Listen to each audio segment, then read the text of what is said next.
Objective number 5, compute and dispose of overallocated or underallocated manufacturing. Now, as we discussed, or as I demonstrated, we come up with an MOH, a predetermined rate based on estimates. And we do this before the year even starts. We come up with our rates, and once the year starts, we go for it. But because they're based on estimates, and because it's all done way before we actually start the manufacturing process, here's what we almost certainly know, that whatever we come up with an allocation, that's going to be different than what our actual MOH costs are. So we come up with our budget, and we know we're going to be off from our budget. We know that, there's no way we can be precise in predicting exactly how many dollars are going to be spent on repairs and maintenance.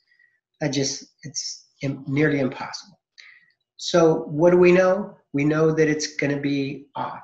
We'll be off from our budget, hopefully not too far off, but we know we're going to be off. Now, because of this being off, we're either going to be underallocated.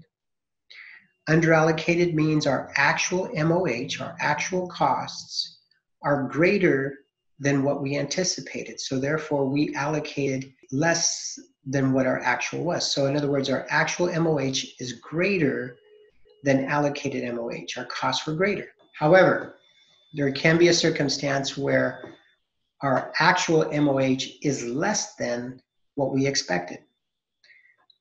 In other words, we spent less than what we expected for the year. If our actual MOH is less than our allocated, then we've allocated too much. Here's another graphical representation. If MOH allocated is less than the actual MOH incurred, then MOH has been underallocated, so jobs have been undercosted. In other words, it ended up costing more than what we expected.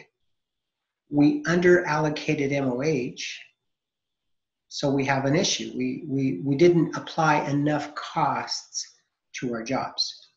If MOH allocated is greater than actual MOH incurred, then MOH has been overallocated, and that means jobs have been overcosted. So one way we can deal with this is correcting our cost of goods sold for underallocated or overallocated MOH. If jobs have been undercosted due to underallocation of MOH, then cost of goods sold is too low. So therefore, we're going to increase the cost of goods sold for the amount of the underallocation. If jobs have been overcosted due to overallocation of MOH, then the cost of sold is going to be too high.